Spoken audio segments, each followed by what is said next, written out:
Hey YouTubers, it's just another update on my Blu-ray and Steelbook collection, and today I got the Expendables 2 Blu-ray Steelbook, so I thought I'd do a quick unboxing and show you.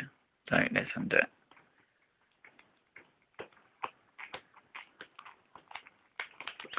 I have not seen it, but I did enjoy the first one, so here this one's better than that, goes a lot further, and boundaries rise and stuff, so hopefully it'll be good, yeah.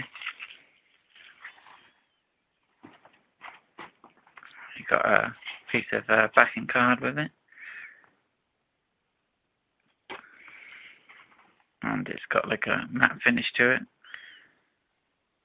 There's a skull on the front of all the guns and everything, pretty cool looking.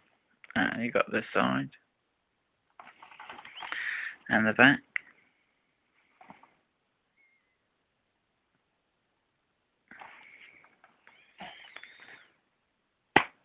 And inside it's just plain.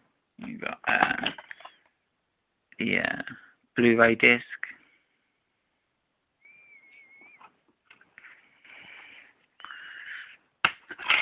and the DVD.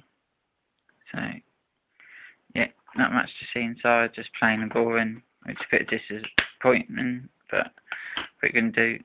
So yeah, that's the Expendables 2 Blu-ray Steelbook. Hope you liked the video, and cheers for watching. See ya.